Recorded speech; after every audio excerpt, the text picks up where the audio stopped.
Yes friends, welcome to your YouTube channel study science. तो दोस्तों, आज का जो हमारा सेशन है ये है सीटेट साइंस पेपर 2 का। और आज हम जो चैप्टर देख रहे हैं सीटेट साइंस के हमारे सिलेबस का फर्स्ट टॉपिक है ये फूड और कंपोनेंट्स ऑफ फूड। तो फूड क्या है, भोजन क्या है और इसके कंपोनेंट्स क्या है, घटक क्या है, इसके ऊपर आज हमने एमसीक्यूज़ प्रैक्टिस लेकर आए हैं दोस्तों।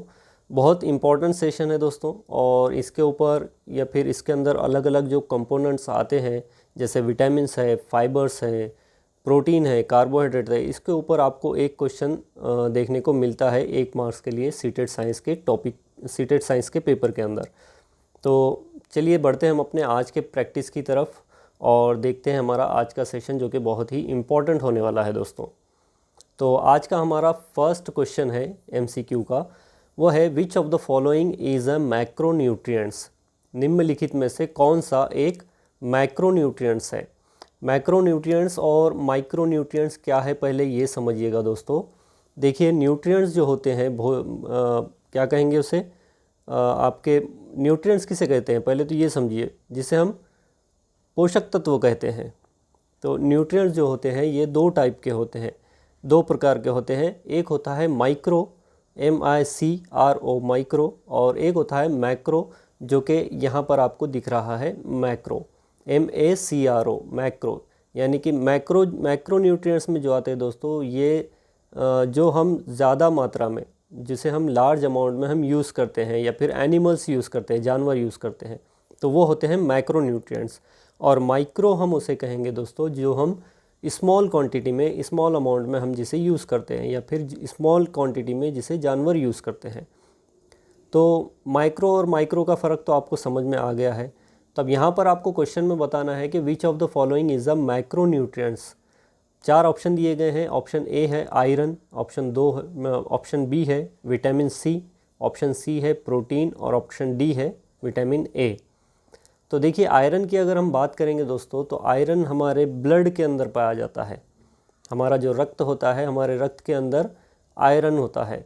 तो आयरन हम डेली यूज़ में ज़्यादा नहीं लेते, इसे हम मिनिमम क्वांटिटी में या फिर स्मॉल अमाउंट में हम यूज़ करते हैं अलग अलग सोर्सेस के ज़रिए से, जैसे कि वेजिटेबल्स हो गया या फिर कोई मेडिसिन्स हो गई। तो मेडिसिन्स के ज़रिए से भी हम आयरन के मेडिसिन्स आते हैं, जैसे फॉलिक एसिड या फोलेट्स के वगैरह, तो उस टाइप में हम मेडिसिन से हम आयरन लेते हैं। तो ये माइक्रो न्यूट्रिएंट्स है दोस्तों। विटामिन सी, अब विटामिन्स भी क्या है दोस्तों, विटामिन्स भी हमारे माइक्रो न्यूट्रिएंट्स में आते हैं। विटामिन सी है, ए है, बी है, डी है, के है, तो ये सारे के सारे विटामिन्स ये माइक्रो न्यूट्रिएंट्स के अंदर आते हैं। और बच रहा है क्या अब यहाँ पर बच रहा है दोस्तों प्रोटीन। तो प्रोटीन जो होगा हमारा ये यहाँ पर राइट आंसर होगा दोस्तों। निम्नलिखित में से कौन सा एक माइक्रोन्यूट्रिएंट्स है। तो प्रोटीन जो है हमारा ये माइक्रोन्यूट्रिएंट्स है। हम जिसे लार्ज अमाउंट में, जैसे कि हम दूध लेते हैं, दूध के अंदर प्रोटीन होता है, मीट के अंदर प्रोटीन होता है, सोयाबीन उसके अंदर प्रोटीन आपको मिलेगा। तो अलग अलग सोर्स है, अलग अलग स्रोत है जहाँ से हमें प्रोटीन मिलता है। कार्बोहाइड्रेट ये भी हमारा माइक्रोन्यूट्रिएंट्स जिसे हम डेली लाइफ में हम अपने भोजन में लेते हैं। तो ये हो गए माइक्रोन्यूट्रिएंट्स। क्वेश्चन नंबर 2 देखिएगा, which nutrient provides the most energy पर ग्राम। कौन सा पोषक तत्व प्रति ग्राम सबसे अधिक ऊर्जा प्रदान करता है। तो देखिए, अगर हम यहाँ पर एनर्जी की बात करते हैं तो एनर्जी गिविंग फूड हमारे कौन से हैं जो हमें ऊर्जा प्रदान करते हैं, ऐसे भोजन में हमारे कौन से हैं। तो प्रोटीन हो गया, कार्बोहाइड्रेट हो गया, फैट हो गया, मिनरल्स या फिर विटामिन्स। तो हम अगर बात करेंगे एनर्जी गिविंग फूड की, तो इसमें हमारे 2 एनर्जी गिविंग फूड है दोस्तों, वो है हमारे कार्बोहाइड्रेट और फैट।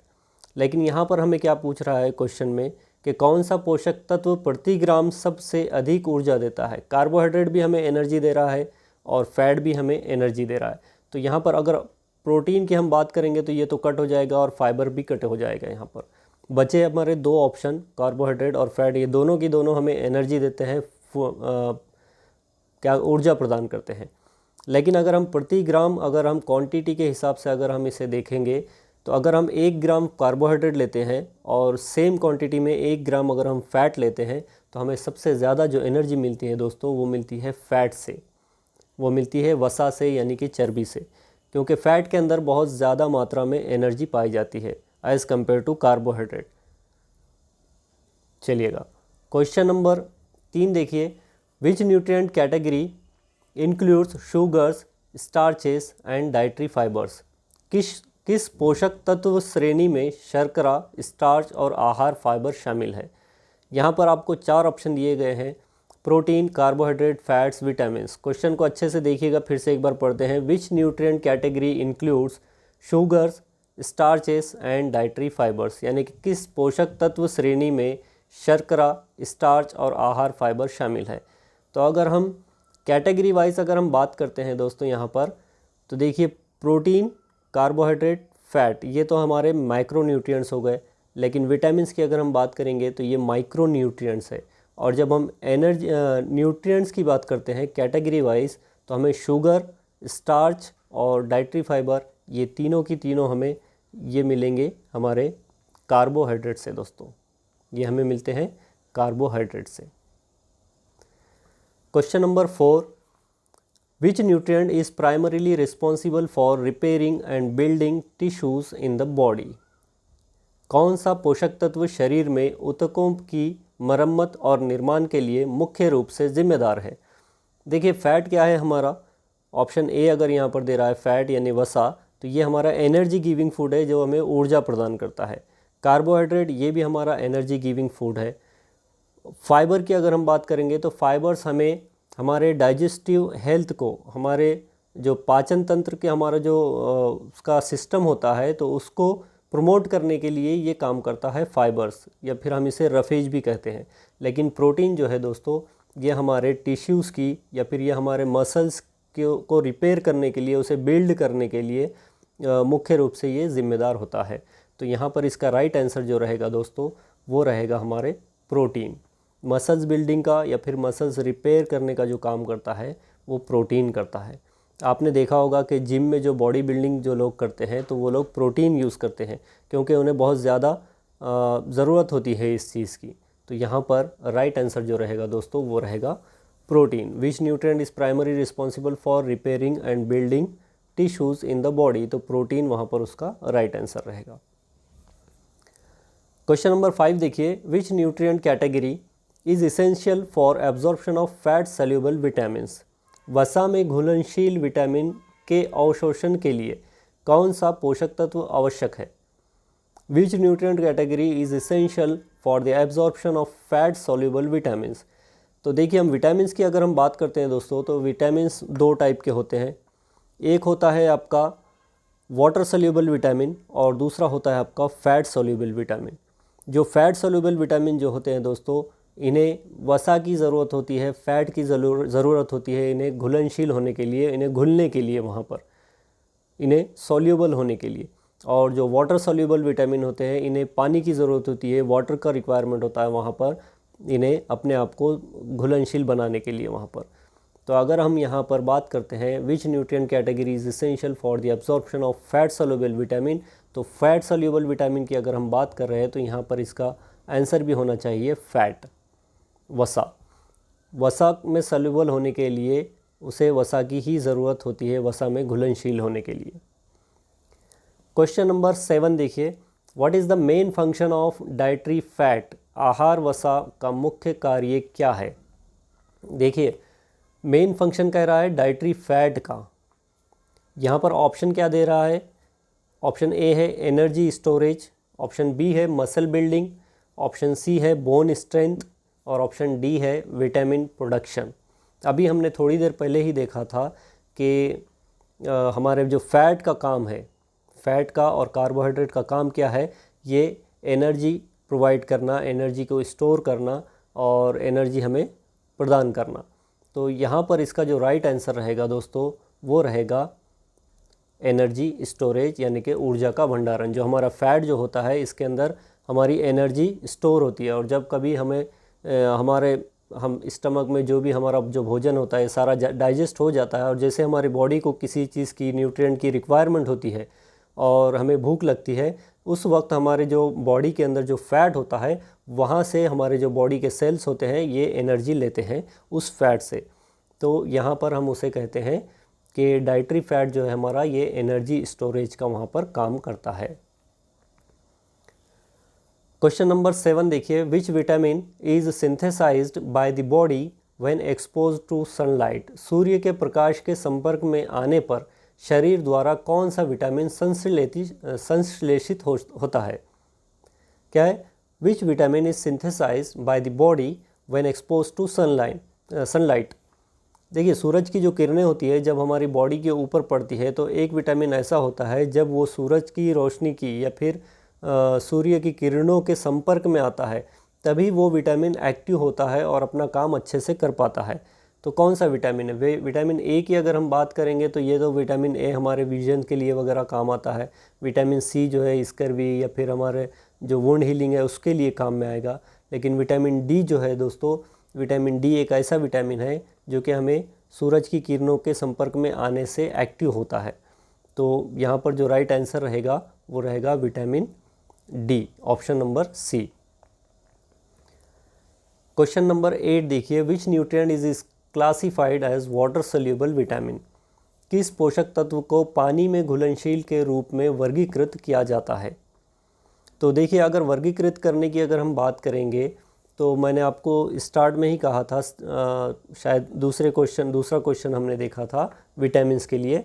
तो विटामिन दो टाइप के होते हैं, एक होता है आपका वाटर सोल्यूबल विटामिन यानी कि पानी में घुलनशील विटामिन, और दूसरा होता है फैट सोल्यूबल विटामिन। तो पानी में घुलनशील जो विटामिन होता है दोस्तों, इसे वाटर की ज़रूरत होती है। तो पानी में घुलनशील विटामिन को पानी की ज़रूरत होती है और वसा में घुलनशील विटामिन को वसा की ज़रूरत होती है घुलने के लिए। तो which nutrient is classified as water soluble vitamin. यहाँ पर 4 विटामिन दिए गए हैं, vitamin A, vitamin E, vitamin C और विटामिन के। तो यहाँ पर जो राइट ऑप्शन रहेगा दोस्तों वो रहेगा ऑप्शन सी यानी कि विटामिन सी, क्योंकि विटामिन ए, डी, ई, के ये फैट सोल्यूबल विटामिन है और विटामिन बी और सी जो है ये वाटर सोल्यूबल विटामिन है।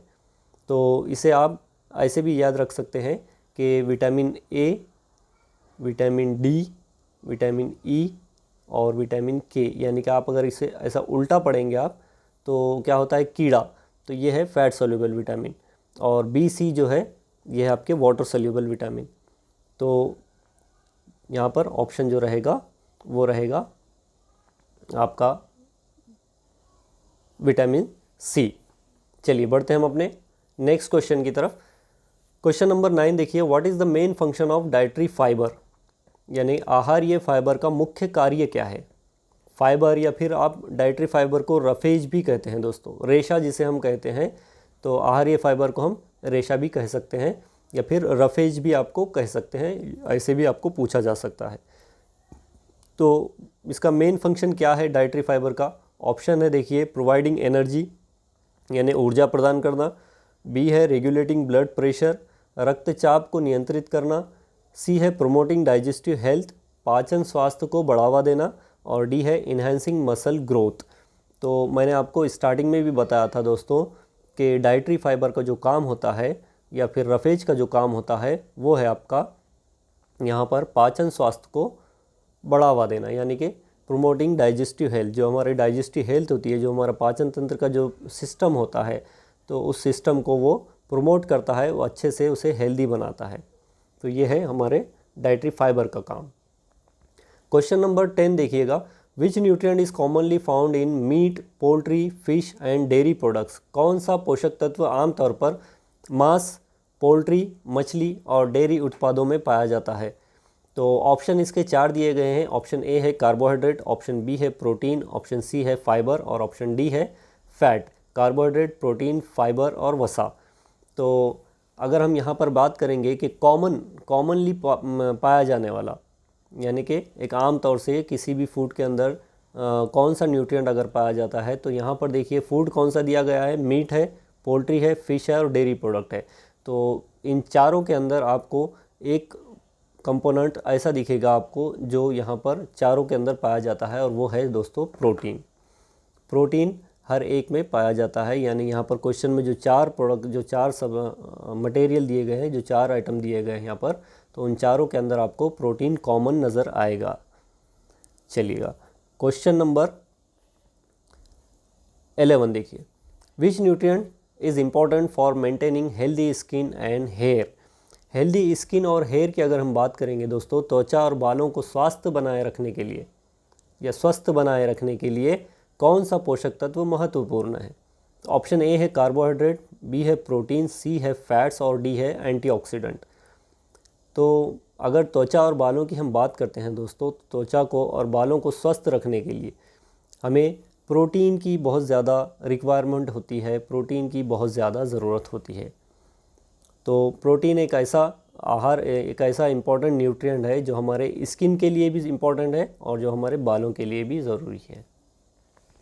क्वेश्चन नंबर 12 देखिए, which nutrient is found in food like bread, pasta and rice. Bread, pasta और चावल जैसे खाद्य पदार्थों में कौन सा पोषक तत्व पाया जाता है? तो ये तो एक कॉमन सा, एक नॉर्मल सा क्वेश्चन है दोस्तों। अगर हम गेहूं की बात करेंगे, वीट की बात करते हैं हम, या फिर चावल की बात करते हैं, या फिर ब्रेड और पास्ता की बात करते हैं, तो ये सारे के सारे जो प्रोडक्ट होते हैं, इन सभी के अंदर दोस्तों आपको कार्बोहाइड्रेट जो मिलेगा ये वहाँ पर आराम से मिल जाएगा। तो क्वेश्चन नंबर 13 देखिएगा। क्वेश्चन नंबर 13 है, विच nutrient is found in food like, sorry ये तो हो गया है। Question number 13, which nutrient is composed of amino acids. कौन सा पोषक तत्व अमीनो एसिड से बनता है? तो अमीनो एसिड्स की अगर हम बात करेंगे दोस्तों, तो पहले समझिएगा कि अमीनो एसिड्स क्या है। अब यहाँ पर ऑप्शन भी दिया है कार्बोहाइड्रेट, प्रोटीन, फैट्स, मिनरल्स। लेकिन अगर हम अमीनो एसिड्स की बात करते हैं, क्वेश्चन में आपको पूछ रहा है अमीनो एसिड्स, तो अमीनो एसिड्स क्या है, कार्बोहाइड्रेट्स क्या है? कार्बोहाइड्रेट का बेसिक यूनिट, चलिए कार्बोहाइड्रेट का बेसिक यूनिट बताइए मुझे, कोई बता सकता है?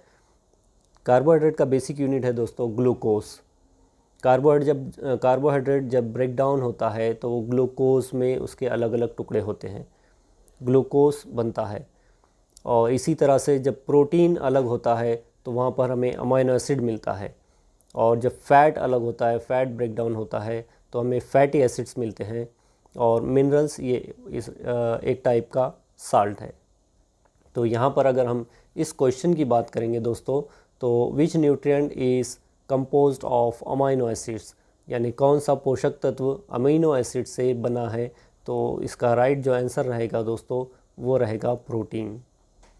प्रोटीन, अमीनो एसिड्स जब मिलते हैं तो एक प्रोटीन बनता है। क्वेश्चन नंबर 14 देखिएगा। क्वेश्चन नंबर 14 है, विच nutrient is broken down into glucose for energy. ऊर्जा के लिए कौन सा पोषक तत्व ग्लूकोज में टूट जाता है? तो अभी मैंने थोड़ी देर पहले लास्ट क्वेश्चन में बताया था कि जब कार्बोहाइड्रेट टूटता है तो ग्लूकोज में कन्वर्ट होता है, या फिर ग्लूकोज में अलग अलग उसके ब्रेक डाउन होते हैं उसके। और प्रोटीन जब टूटता है तो अमीनो एसिड में वो कन्वर्ट होता है, और फैट जब टूटता है तो वो फैटी एसिड्स में कन्वर्ट होता है। क्वेश्चन नंबर 15 है, विच of the following is not a carbohydrate. निम्नलिखित में से कौन सा कार्बोहाइड्रेट नहीं है?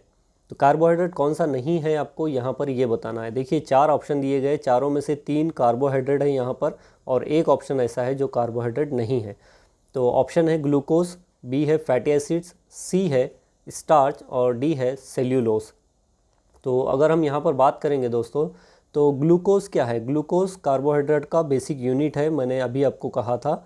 उसके बाद अगर फैटी एसिड्स की हम बात करते हैं दोस्तों, तो फैटी एसिड्स क्या है? फैटी एसिड्स फैट का बेसिक यूनिट है।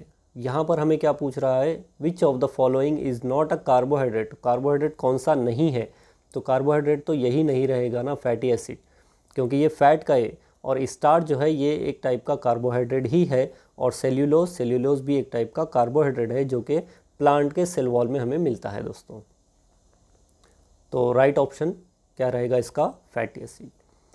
विच carbohydrate is known as blood sugar, यानी कि किस कार्बोहाइड्रेट को रक्त शर्करा के नाम से जाना जाता है? तो ऑप्शन है सुक्रोज, ग्लूकोज, फ्रक्टोज और लैक्टोज। तो अगर यहाँ पर ब्लड शुगर की हम बात करते हैं तो देखिए सुक्रोज जो होता है दोस्तों, जिसे हम टेबल शुगर कहते हैं, या फिर ये वेजिटेबल्स में भी आपको मिलेगा, तो ये होता है टेबल शुगर या फिर वेजिटेबल्स में पाया जाने वाला। लेकिन ब्लड शुगर जो होता है दोस्तों, ये इसे हम ग्लूकोज कहते हैं।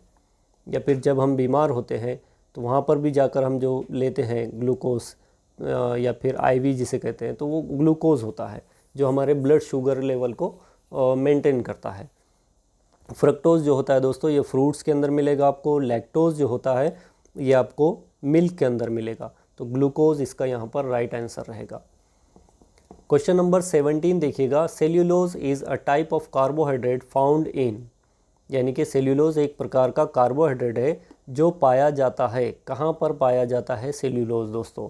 मैंने अभी आपको 2 क्वेश्चन पहले ही कहा था कि सेल्यूलोज जो होता है हमें वो कहाँ से मिलता है। ऑप्शन है फ्रूट, ऑप्शन बी है वेजिटेबल्स, ऑप्शन सी है डेयरी प्रोडक्ट और ऑप्शन डी है प्लांट सेल वॉल। तो पौधों की कोशिका दीवारें, यानी कि सेल्यूलोज जो मिलता है हमें दोस्तों वो प्लांट के सेल वॉल से मिलता है, जो कि हम ह्यूमन बीइंग्स उसे डाइजेस्ट नहीं कर सकते। क्यों नहीं कर सकते? क्योंकि सेल्यूलोज जो है एक टाइप का कार्बोहाइड्रेट है, लेकिन कार्बोहाइड्रेट के अंदर भी ये सिंपल कार्बोहाइड्रेट नहीं है बल्कि ये कॉम्प्लेक्स कार्बोहाइड्रेट है। कार्बोहाइड्रेट 2 टाइप के होते हैं, एक सिंपल कार्बोहाइड्रेट और दूसरा होता है कॉम्प्लेक्स कार्बोहाइड्रेट। सिंपल यानी कि सरल कार्बोहाइड्रेट हम उसे कहते हैं जिसे हम आसानी से पचा सकते हैं, लेकिन कॉम्प्लेक्स कार्बोहाइड्रेट वो होते हैं जिसे हम आसानी से पचा नहीं सकते। तो वो जो होते हैं वो कॉम्प्लेक्स यानी कि जटिल कार्बोहाइड्रेट उसे कहते हैं। तो सेल्यूलोज क्या है? सेल्यूलोज एक टाइप का कॉम्प्लेक्स कार्बोहाइड्रेट है जिसे हम पचा नहीं सकते, जिसे सिर्फ और सिर्फ एनिमल्स पचा सकते हैं, डाइजेस्ट कर सकते हैं। क्वेश्चन नंबर 18 देखिएगा, विच of the following is a complex carbohydrate, ये निम्नलिखित में से कौन सा एक जटिल कार्बोहाइड्रेट है? देखिए जटिल कार्बोहाइड्रेट आपको यहाँ पर बताना है दोस्तों। तो जटिल कार्बोहाइड्रेट की या फिर कॉम्प्लेक्स कार्बोहाइड्रेट की अगर हम बात करेंगे यहाँ पर, तो ग्लूकोज ये आपका एक सिंपल कार्बोहाइड्रेट, मैंने अभी आपको कहा था कि ग्लूकोज सिंपल कार्बोहाइड्रेट है। और माल्टोज जो है दोस्तों, माल्टोज ये भी एक सिंपल कार्बोहाइड्रेट है और फ्रक्टोज भी सिंपल कार्बोहाइड्रेट है। लेकिन स्टार्च जो है हमारा, स्टार्च ये हमारा राइट आंसर रहेगा दोस्तों, क्योंकि स्टार्च जो है ये स्टार्च कॉम्प्लेक्स कार्बोहाइड्रेट है। चलिएगा क्वेश्चन नंबर 19 देखते हैं। क्वेश्चन नंबर 19 है, a substance which is essential for maintaining life and growth is called, वो पदार्थ जो जीवन और विकास को बनाए रखने के लिए आवश्यक है कहलाता है। क्या कहलाता है? हमारा पूरा की पूरा चैप्टर दोस्तों इसी के ऊपर डिपेंड है। वो क्या कहते हैं हम उसे, यानी कि एक ऐसा सब्सटेंस जो हमारी डेली लाइफ के लिए हमें ज़रूरत होती है, जो हमारी लाइफ को ग्रोथ करने के लिए, जो हमारे जीवन की ग्रोथ के लिए, जो हमारे शरीर को डेवलप करने के लिए जो ज़रूरी होता है, तो उस सब्सटेंस को हम क्या कहते हैं? ऑप्शन है पोषक तत्व, ऑप्शन बी है स्टार्च, ऑप्शन सी है स्कर्वी और ऑप्शन डी है विटामिन। तो यहाँ पर देखिए अगर विटामिन की हम बात करेंगे तो विटामिन्स हमें डिसीज़ से लड़ने के लिए, बीमारियों से प्रोटेक्शन के लिए हमारे विटामिन्स काम आते हैं। स्कर्वी तो एक टाइप की बीमारी है दोस्तों, एक टाइप की डिसीज़ है। और स्टार्च क्या है? स्टार्च एक टाइप का कार्बोहाइड्रेट है। और न्यूट्रिएंट ये हमारा राइट आंसर रहेगा दोस्तों यहाँ पर। तो पोषक तत्व जो रहेगा न्यूट्रिएंट्स यानी कि पोषक तत्व, तो पोषक तत्व ही है जो हम डेली लाइफ में यूज़ करते हैं और जिसकी वजह से हम अपनी लाइफ को सर्वाइव कर सकते हैं। क्वेश्चन नंबर 20 देखिए। क्वेश्चन नंबर 20 है, composition of fats are, composition of fats are यानी कि वसा की संरचना है। वसा की संरचना क्या है? तो ऑप्शन दिए गए आपको अलग अलग, carbon, sulphur and hydrogen, carbon, sulphur and nitrogen, oxygen, nitrogen and hydrogen और कार्बन, हाइड्रोजन एंड ऑक्सीजन। तो कंपोजिशन ऑफ फैट की अगर हम बात करेंगे तो 3 चीज़ें फैट के अंदर या फिर वसा के अंदर होती है दोस्तों, जिसे हम कंपोजिशन ऑफ फैट कहते हैं, और वो है कार्बन, हाइड्रोजन और ऑक्सीजन। कार्बन, हाइड्रोजन और ऑक्सीजन, इन तीनों चीज़ों से मिलकर उसके कंपोजिशन बनते हैं। क्वेश्चन नंबर 21 देखिए, starch can be tested by using, starch का परीक्षण किसके द्वारा किया जाता है? इसके ऊपर आपको क्वेश्चन पूछा गया है सीटेट एग्ज़ाम के अंदर, और हो सकता है आगे भी आ सकता है इसके ऊपर आपको, क्योंकि ये एनसीईआरटी के पेपर से रिलेटेड बहुत बार इसके ऊपर आपको क्वेश्चंस पूछे गए हैं। तो ये क्वेश्चन आप इसको वेरी इंपॉर्टेंट आप इसको कह सकते हैं कि स्टार्च कैन बी टेस्टेड, यानी कि स्टार्च का परीक्षण किसके द्वारा किया जाता है। तो अगर हमें ये मालूम करना है कि किसी भी भोजन में, किसी भी फूड के अंदर स्टार्च है या नहीं, या फिर कार्बोहाइड्रेट है या नहीं, प्रोटीन है या नहीं, या फैट है या नहीं, तो इसके लिए अलग अलग टेस्ट होते हैं दोस्तों। तो स्टार्च के लिए या फिर कार्बोहाइड्रेट का अगर टेस्ट हमें करना है तो उसके लिए हमें आयोडीन सॉल्यूशन का यूज़ करना पड़ता है। उसके लिए हमें आयोडीन सॉल्यूशन का यूज़ करना पड़ता है कुछ ड्रॉप्स लेकर। जैसे कि अगर हम एक ब्रेड लेते हैं और उस ब्रेड के अंदर हमें कार्बोहाइड्रेट है या नहीं ये पता लगाना है, तो आयोडीन सॉल्यूशन के कुछ ड्रॉप्स हम उस ब्रेड के ऊपर डालेंगे, जिसकी वजह से जो आयोडीन सॉल्यूशन का जो कलर होता है वो चेंज हो जाता है और ये डार्क हो जाता है, डार्क ब्लू या फिर वायलेट कलर का हो जाता है। उसके बाद आपको ऑप्शन बी दे रहा है कॉस्टिक सोडा और कॉपर सल्फेट। तो ये प्रोटीन के टेस्ट के लिए ये यूज़ होता है दोस्तों। कॉपर सल्फेट और कॉस्टिक सोडा प्रोटीन के सोल्यूशन के लिए यूज़ होता है। और फैट के लिए, जिसके अंदर फैट है या नहीं, इसको अगर आपको देखना है तो एक पेपर में आपको उस फूड को आपको क्रश करना होता है और फिर थोड़ी देर उसे बाहर सूरज की किरणों के अंदर उसको रख देना है। फिर देखना है सूखने के बाद, जब उस पर कोई ऑयली पैच अगर नज़र आता है तो वो फैट का टेस्ट रहेगा दोस्तों। तो आयोडीन जो यूज़ होता है, आयोडीन का सॉल्यूशन, ये कार्बोहाइड्रेट के या फिर स्टार्च के टेस्ट के लिए यूज़ होता है। Question number 22, which carbohydrate is present in sugar cane. अब गन्ने में कौन सा कार्बोहाइड्रेट मौजूद होता है। देखिए बहुत बार क्वेश्चन इनके ऊपर आपको carbohydrate, simple carbohydrate, complex carbohydrate पूछे जाते हैं और बहुत छोटे छोटे कॉमन क्वेश्चन हैं, लेकिन कंफ्यूज करने वाले होते हैं। तो यहाँ पर आपको बताना है कि which carbohydrate is present in sugar cane. गन्ने के अंदर आपको कौन सा कार्बोहाइड्रेट मिलेगा या फिर गन्ने में कौन सा कार्बोहाइड्रेट मौजूद होता है। तो ऑप्शन है सिंपल कार्बोहाइड्रेट यानी कि सरल, और कॉम्प्लेक्स कार्बोहाइड्रेट यानी कि जटिल carbohydrate, both A and B and none of this, यानी इनमें से कोई नहीं। तो अगर हम गन्ने की बात करते हैं दोस्तों, शुगर की बात करते हैं, शुगर केन की बात करते हैं, तो उसके अंदर आपको सिंपल यानी कि सरल कार्बोहाइड्रेट मिलेगा। Question number 23, which of the following are the good source of animal proteins. निम्नलिखित में से कौन पशु प्रोटीन के अच्छे स्रोत है। देखिए पशु प्रोटीन यानी कि एक ऐसा सोर्स जो पशुओं से मिलता है, जो एनिमल्स से मिलता है, यानी कि एनिमल सोर्स। आपको सोर्स ऑफ एनिमल प्रोटीन बताना है, यानी कि ऐसा प्रोटीन जो हमें एनिमल से मिल रहा है, जो हमें जानवरों से मिल रहा है। ऑप्शन क्या है, आलमंड। आलमंड हमें कहाँ से मिलता है, बादाम। बादाम हमें कहाँ से, प्लांट से मिलता है, ना कि एनिमल से मिलता है। ऑप्शन बी है सोयाबीन। तो सोयाबीन भी हमें कहाँ से मिल रहा है दोस्तों, सोयाबीन भी हमें प्लांट से मिल रहा है, ना कि एनिमल से। चीज़ हमारा राइट आंसर रहेगा दोस्तों। पनीर जिसे हम कहते हैं ये हमें एनिमल से मिलता है, और अखरोट ये भी हमारा रॉन्ग रहेगा। तो अगर हम हमारे राइट आंसर की बात करेंगे दोस्तों, तो हमारा राइट आंसर है पनीर, यानी कि जिसे हम चीज़ कहते हैं। तो ये इस क्वेश्चन का राइट आंसर है। चलिए देखिएगा, हमारा ये लास्ट क्वेश्चन था। इसके बाद हमारा जो टॉपिक रहेगा दोस्तों, हो सकता है वो विटामिन, क्योंकि इन 2 सेशन में हम जो सो ये फूड का चैप्टर कवर कर सकते हैं। तो बहुत ही इंपॉर्टेंट सेशन है। अगर क्वेश्चन आता है तो आप यहाँ पर आसानी से अपना 1 मार्क यहाँ पर कंफर्म कर सकते हैं। ऐसे इस टाइम बहुत बार बच्चे ऐसे देखे गए कि जो 89, 88 पर आकर रुक चुके हैं। तो एक मार्क आपको एग्ज़ाम के अंदर इम्पॉर्टेंट होता है। प्रैक्टिस अच्छे से कीजिएगा। आपके पास अभी टाइम बहुत है, तो आप अच्छे से इसको आसानी से प्रैक्टिस करके 1 से 2 बार देखिएगा, 3 बार देखिएगा, लेकिन कंसेप्ट को समझते हुए चलिएगा। और डेली एटलीस्ट 2 घंटे 3 घंटे आप स्टडी कीजिएगा, जिससे आप आसानी से 100+ मार्क्स ला सकते हैं। मिलते हैं हम अपने नेक्स्ट सेशन में, तब तक के लिए गुड बाय।